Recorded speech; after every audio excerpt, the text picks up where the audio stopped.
रूस और यूक्रेन युद्ध अब बेहद ही खतरनाक मोड़ पर पहुंच चुका है।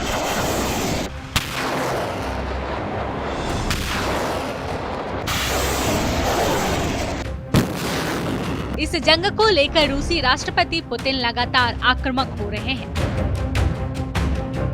और पश्चिमी देशों और अमेरिका को परमाणु हमले की सख्त चेतावनी भी दे रहे हैं।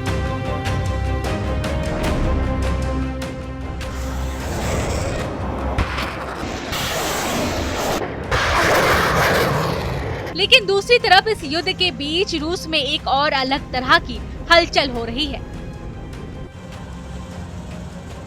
पिछले कुछ समय से एक के बाद एक रूस के अहम पदों पर बैठे लोगों की संदिग्ध मौत हो रही है, या ये कह लीजिए कि पुतिन के करीबी और उनके सहयोगियों की एक एक कर मौत हो रही है, वो भी संदिग्ध स्थिति में, जिसकी गुत्थी सुलझा पाने में रूसी अधिकारी असमर्थ है।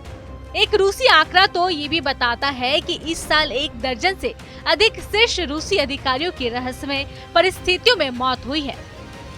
पुतिन के राजदारों की संदिग्ध मौत की लिस्ट में अब एक और नाम जुड़ गया है। एविएशन एक्सपर्ट और मॉस्को एविएशन इंस्टीट्यूट के पूर्व हेड एनाटोली जेआरशिंको। इनकी मौत सीढ़ियों से गिरने की वजह से हो गई है। जारी बयान में कहा गया कि मॉस्को एविएशन इंस्टीट्यूट के हेडक्वार्टर में सीढ़ियों से गिरने की वजह से एनाटोली जेआरशिंको की मौत हो गई।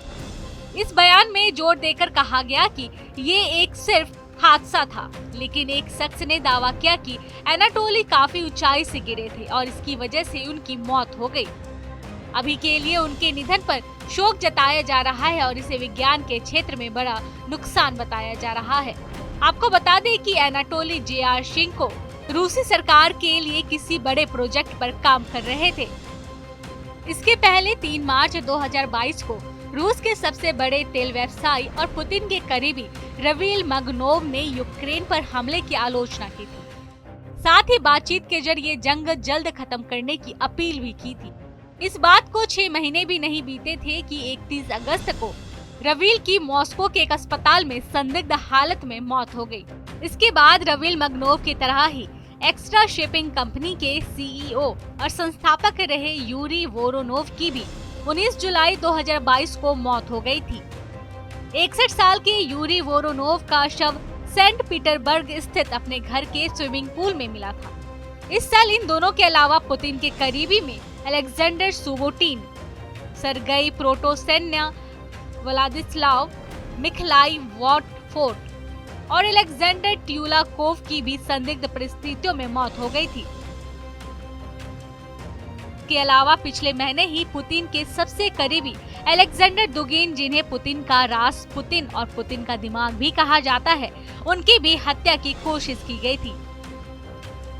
अलेक्जेंडर दुगिन तो बच गए थे, लेकिन उनकी बेटी दरिया दुगिन की जान चली गई थी। वहीं एक रूसी न्यूज की रिपोर्ट के अनुसार कुछ दिनों पहले रूसी राष्ट्रपति पुतिन की कार को बम से उड़ाने की साजिश की गई थी, जिसमें पुतिन बाल बाल बच गए थे। हालांकि इस बारे में स्पष्ट जानकारी नहीं दी गई थी कि ये प्रयास कब हुआ था। मीडिया रिपोर्ट के मुताबिक हत्या के प्रयास के सिलसिले में कई लोगों को गिरफ्तार भी किया गया है। आपको बता दें कि रूसी राष्ट्रपति को मारने की कोशिश तो नाकाम हो गई है, लेकिन उनके कई करीबियों की संदिग्ध स्थिति में मौत हो चुकी है। और ऐसे में हर किसी के मन में यही सवाल है कि आखिर एक एक कर पुतिन के करीबी क्यों मर रहे हैं। आपको कैसा लगा हमारी ये वीडियो, हमें कमेंट करके जरूर बताइएगा। बाकी देश और दुनिया की तमाम बड़ी खबरों को देखने के लिए बने रहिए TV9 भारतवर्ष डिजिटल के साथ।